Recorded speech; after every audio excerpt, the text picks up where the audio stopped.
అందరికీ నమస్కారం. నేను మీ నాగబాబుని. నిన్న ఒక ఇన్నింగ్స్ ఆడుకున్నాం కదా. ఇది హిందూ ద్రోహి వైసీపీతో మనం ఆడుకునే సెకండ్ ఇన్నింగ్స్.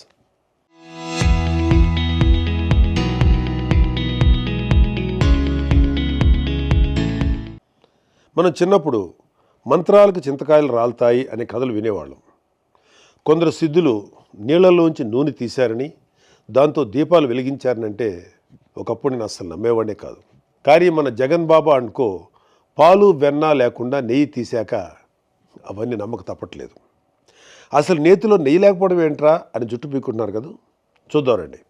ఒకళ్ళని చాలా మంచి హెల్దీ, హైజీనిక్ అండ్ ఆర్గానిక్ భోజనం వండి పెడతాను అని చెప్పి ఇంటికి పిలిచి అందుకు చాలా డబ్బు కూడా తీసుకొని మార్కెట్లో చీప్గా దొరికే నకిలీ బియ్యం, కెమికల్స్ నిండిపోయిన సరుకులు, ప్రమాదకరమైన ఎసెన్స్తో ఉన్న పచ్చళ్ళు లాంటివి వేసి భోజనం పెట్టి, ఏదో ఒకటి భోజనం అయితే పెట్టాను కదా, భోజనం పెట్టకుండా మోసం చేశానా అని దబాయిస్తే అలాంటి మీరు ఏమంటారు? నేనైతే వైఎస్ఆర్సీపీ నాయకుడు అంటాను. ఇంకా కరెక్ట్గా చెప్పాలి అంటే వైఎస్ఆర్సీపీ హయాంలో టీటీడీ చైర్మన్ అంటాను.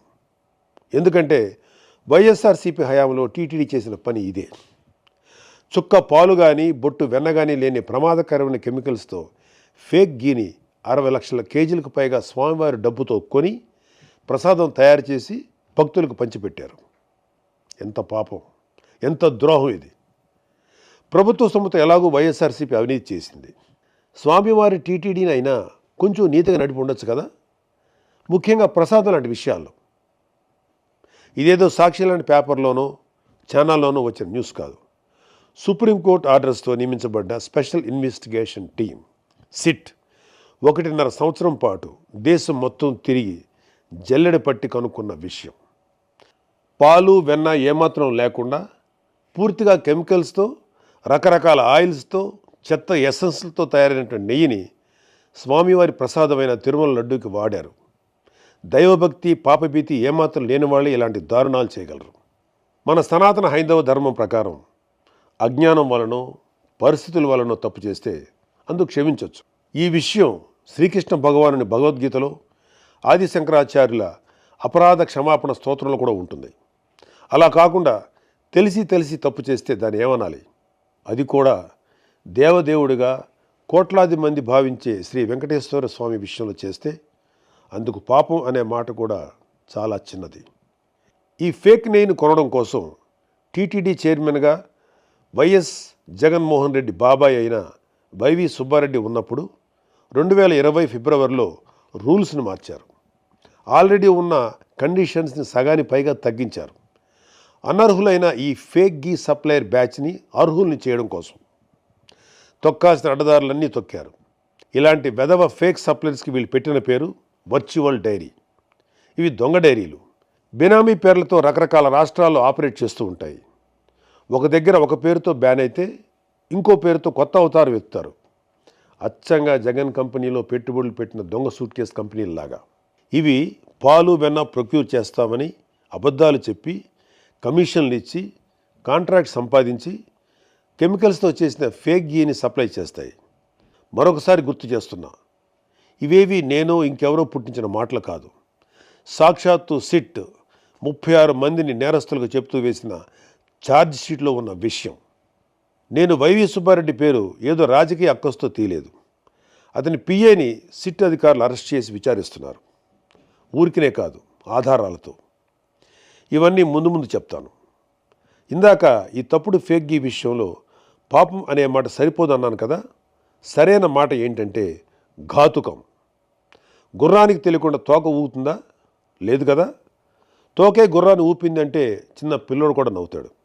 అలానే 24/7 వైవి సుబ్బారెడ్డి దగ్గర ఉండే తన ప్రైవేట్ పిఏ అప్పన్న ఆయనకు తెలియకుండానే టీటీడీకి ఆ ఫేక్ గీ సప్లై చేసే వాళ్ళను దేశం మొత్తం తిరిగి కేజీ ఫేక్ గీకి 25 రూపాయల చొప్పున కోట్ల రూపాయలు వసూలు చేస్తుంటే వైవి సుబ్బారెడ్డి గారికి తెలియకుండానే ఉందంటే నువ్వు అబద్ధమైనా చెప్పు ఉండాలి, లేదా పిచ్చోడమైనా అయి ఉండాలి. మనందరికీ తెలిసి సుబ్బారెడ్డి మానసిక స్థితి 2020 నుంచి ఇప్పటి వరకు బాగానే ఉంది. స్వచ్ఛమైన నెయ్యి, పోనీ చాలా వరకు సహజమైన నెయ్యి సప్లై చేసి ఎవరూ కూడా కేజీకి ఇంత డబ్బు అని చైర్మన్ ప్రైవేట్ పిఏకి కోట్లు కమిషన్ ఇస్తాడా? ఒక ప్రైవేట్ పిఏ అయిన అప్పన్నని జైల్లో పెట్టిన సిట్, 36 మందిని నేరస్తులుగా ఛార్జ్షీట్లో పెట్టిన సిట్, మొత్తం 250 కోట్ల రూపాయల స్కామ్ జరిగింది అని చెప్పిన సిట్ ఎందుకు అప్పటి చైర్మన్ వైవి సుబ్బారెడ్డి పేరును ఛార్జ్షీట్లో పెట్టలేదు? అసలు జైల్లో ఇంకా ఎందుకు పెట్టలేదు అని రోజు జనాలు అడుగుతున్నారు. ఒక ఎమ్మెల్సీగా నన్ను ప్రభుత్వ వేదికల్లో అడగమంటున్నారు. అడుగుతాను. మీ దగ్గర రివర్స్ టైం మిషన్ ఉందా? వైఎస్ఆర్సీపీ వాళ్ళ దగ్గర, ముఖ్యంగా టీటీడీ చైర్మన్గా చేసిన వాళ్ళ దగ్గర ఉంది. అది ఎలా? ఆశ్చర్యపోతున్నారా? సాధారణంగా కాలం గడిచే కొద్దీ వస్తువుల ధరలు పెరుగుతూ పోతాయి కదా. కానీ వైఎస్ఆర్సీపీ హయాంలో టీటీడీలో మాత్రం ధరలు తగ్గుతూ పోయాయి. మరీ ముఖ్యంగా నెయ్యి ధర 2020లో 600 రూపాయల నుంచి 423కి తగ్గింది. 2022లో 400 నుంచి 319కి తగ్గింది. మనందరం ఇళ్లలో నెయ్యి అంతో ఇంతో వాడేవాళ్ళమేగా. స్వచ్ఛమైన ఆవు నెయ్యి కేజీ ఎక్కడైనా 423కి లేదా 319కి దొరకటం మీరు ఎక్కడైనా చూసారా? ఎన్ని కేజీలు బల్క్గా కొన్నా కూడా సుమారు 700 రూపాయలు కేజీగా ఉండే నెయ్యి 423కి, 2 ఏళ్ల తర్వాత 319కి రాదు కదా. అంత తక్కువ ధరకు నెయ్యి దొరుకుతుందంటే అది నెయ్యే కాదు అని అర్థం. ఈ విషయమే సిట్ నిర్ధారించింది కూడా. అసలు అది నెయ్యే కానప్పుడు కల్తీ జరిగిందని ఎలా అంటారు అనే మేధావులు కూడా వైసీపీలో ఉన్నారులేండి. అది వేరే విషయం. ఒక సాధారణ భక్తుడు నన్ను అడగమన్నది ఏంటంటే, అసలు వీళ్ళను తక్కువ ధరకు కొనమని చెప్పింది ఎవరు? పూజలు చేసే అర్చకులా? కాదు. కానుకలు ఇచ్చే భక్తులా? కాదు. మరి ఇంకెవరి మేలు కోసం ఈ నెయ్యి ప్రొక్యూర్మెంట్ ధరలు ఇంతలా తగ్గిస్తూ పోయారు? వాళ్ళ జేబులు నిండడం కోసం పనికిమాలిన ఫేక్ గీని కమిషన్లు తీసుకొని ఎక్కువ కొనడం కోసం చేసిన పని. అడుగడుగునా ఇలాంటి దారుణాలు నెయ్యి విషయంలో చేస్తూ పోయి ఇప్పుడు ఏం కాలేదు కదా అని తిరిగి దబాయిస్తున్నారు. ఉల్టా చౌర్ కొత్వాల్కో డాంటే అనే సామెత ఇలాంటి వాళ్ళని చూసే పుట్టింది. ఒకసారి జరిగితే పొరపాటు, రెండోసారి జరిగితే యాదృచ్ఛికం, మూడోసారి కూడా జరిగితే కావాలని చేస్తున్నారు అని అర్థం. అసలు వైఎస్ కుటుంబం అధికారంలోకి వచ్చినప్పుడే టీటీడీ ఎందుకు వివాదాల్లో ఉంటుంది? ఈ విషయం ఇప్పటి జెన్జీ తరానికి తెలియాలి. అంటే కొంచెం గతంలోకి వెళ్ళాలి. వైఎస్ రాజశేఖర రెడ్డి టైంలో చూస్తే 100 ఏళ్లలో ఎప్పుడూ లేని విధంగా టీటీడీ పరిధిలో ఎన్ని కొండలు వస్తాయి అనే వివాదం మొదలెట్టారు. అదేంటి, 7 కొండలు మనమే కదా, అసలు ఈ డిస్కషన్ ఏంటి అని హిందువులు కోప్పడితే అప్పుడు టీటీడీ పరిధిలోని 7 కొండలు ఉన్నట్లు వైఎస్ రాజశేఖర రెడ్డి జీవో ఇవ్వాల్సి వచ్చింది. నేను నాస్తికుణ్ణి, రేషనలిస్ట్ని అంటేనే వైసీపీ వాళ్ళు ఇంత గోల చేస్తున్నారే.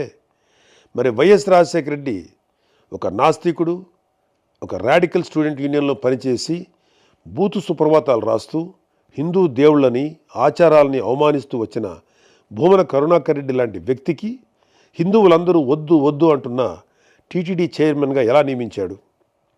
వైఎస్ జగన్మోహన్ రెడ్డి కూడా అధికారంలో ఉన్నప్పుడు అదే పని చేశాడు. అలాంటి ఒకసారి టీటీడీ చైర్మన్ చేస్తేనే హిందువులు బాధపడ్డారు.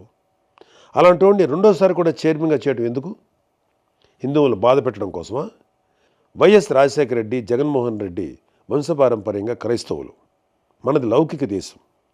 వాళ్ళ నమ్మకాలని గౌరవించాలి, తప్పకుండా గౌరవిస్తాం. వాళ్ళని అడిగేది ఏంటంటే, వాళ్ళ మత సంస్థలకి ఒక నాస్తికుణ్ణి, ఒక దైవదూషణ చేసేవాడిని చైర్మన్గా పెట్టి అలాంటి వాడి చేతికి మత సంస్థ డబ్బు, నిర్ణయాలు అప్పచెప్తారా? లేదు కదా. మరి టీటీడీ విషయంలోనే ఎందుకు అలా చేశారు?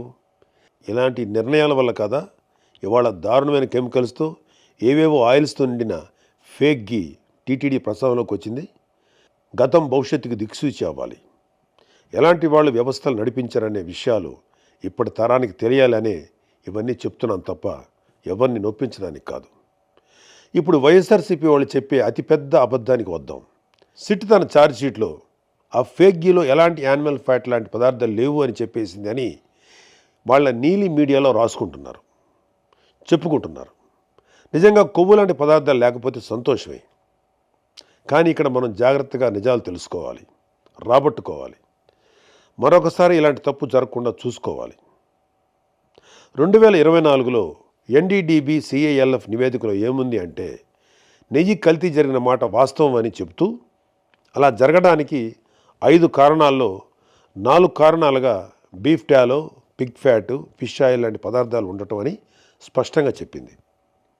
ఇప్పుడు వచ్చిన సిట్ ఛార్జ్ షీట్లో ఎక్కడా కూడా ఎన్డీడీబీ సిఐఎల్ఎఫ్ నివేదిక తప్పు అని చెప్పలేదే. చెప్పుంటే మేము కూడా అమ్మాయి అనుకునేవాళ్ళం. సిట్ ప్రస్తుతం ఎన్డీఆర్ఐ ద్వారా చేయించింది లార్డ్ అంటే పందికొవ్వు టెస్ట్ మాత్రమే. అది కూడా 10% కంటే తక్కువ ఉంటే మేము చెప్పలేము అనిందే తప్ప ఇతిమిద్దంగా లేదు అని తేల్చలేదు. లేదు అని తేల్చుంటే మాకన్నా సంతోషపడేవాళ్ళు ఇంకెవరూ లేరు. ఇప్పుడు జరిగింది nuclear DNA based PCR test మాత్రమే. ఇంకా ఎంటీడిఎన్ఏ బేస్డ్ టెస్ట్ జరగాలి. ఎన్డీడీబీ రిపోర్ట్లో చెప్పిన అన్ని జంతు పదార్థాలకు జరగాలి. అప్పుడే ష్యూరిటీ, శాంక్టిటీ ఎస్టాబ్లిష్ అవుతాయి. పవన్ కళ్యాణ్ గారు కానీ, చంద్రబాబు నాయుడు గారు కానీ శ్రీ వెంకటేశ్వర స్వామి మీద అచంచల విశ్వాసం, భక్తి, గౌరవం కలిగిన వాళ్ళు. జగన్లాగా గౌరవం ఉందని చెప్పి డిక్లరేషన్ పైన సంతకం చేయని బాపుత కాదు. వాళ్ళిద్దరూ మాట్లాడింది ఎన్డీడీబీ సిఐఎల్ఎఫ్ రిపోర్ట్ ఆధారంగానే. అది ఒక జాతీయ స్థాయి సంస్థ అయిన ఆ రిపోర్ట్ని వాళ్ళు ప్రజలకు చెప్పారు. అంతే తప్ప ఎప్పుడో 2029లో వచ్చే ఎన్నికల కోసం 2024 సెప్టెంబర్లో ఆరోపణలు చేస్తారా? ఏమైనా అర్థం ఉందా? అసలు మన ప్రభుత్వం, ప్రజలు కోరుకునేది ఒకటే. అసలు ఎందుకు టీటీడీ రూల్స్ చేంజ్ చేసి అనర్హులకు కాంట్రాక్ట్ ఇచ్చింది అని, ఫేక్ గీతో ఎందుకు స్వామివారి ప్రసాదం తయారు చేశారు అని, స్వామివారి సేవలో ఉంటూ డబ్బు 250 కోట్ల స్కామ్ ఎందుకు చేశారు? ఇవన్నీ అపచారాలు కాదా? వీటిలో ఒక్కదానికైనా వైఎస్ఆర్సీపీ నాయకుల దగ్గర సమాధానం ఉందా? లేదు.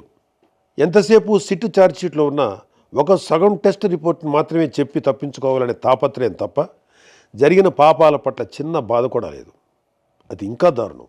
సిట్ మరింత వేగంగా, ఎఫెక్టివ్గా విచారణ, అన్ని రకాల టెస్టులు చేసి ఈ ఫేక్ గీ విషయంలో పాత్రధారులతో పాటు సూత్రధారులను కూడా అరెస్ట్ చేయడంతో పాటు శిక్షలు కూడా పడేలా చేయాలని ఎమ్మెల్సీగా కంటే ఒకటి సగటు భారతీయుడిగా కోరుకుంటున్నాను. నేను చివరిగా ఒకే ఒక మాట చెప్తాను. దేవదేవుడైన వెంకటేశ్వర స్వామి జోలికి వచ్చి ఆ దేవుడి సొమ్ము తిన్న వాళ్ళు ఎవరూ కూడా బాగుపడినట్లు చరిత్రలో లేదు. స్వామివారికి ద్రోహం చేసిన వైసీపీనే కాదు, మేము హిందువులమని చెప్పుకుంటూ ఆ పార్టీని వెనకేసుకొచ్చే ప్రతి ఒక్కడు తల్లి పాలు దాగి రొమ్ము గుద్దే హిందూ ద్రోహులే. ఈ మాట నేను నా ధర్మాన్ని గౌరవిస్తూ ఇతర ధర్మాలను ఏనాడు కించపరిచిన ఒక హిందువుగా, ఒక భారతీయుడిగా చెప్తున్నాను. జై హింద్. చరిత్ర సృష్టించినోడు ఇప్పుడు ఆ చరిత్రని తిరగరాయబోతున్నాడు. అబద్ధాల గోడల్ని బద్దలు కొట్టి నిజాలను రాగా మీ ముందుంచబోతున్నాడు. నిజమైన వార్తల కోసం వెంటనే డౌన్లోడ్ చేసుకోండి రా యాప్ని.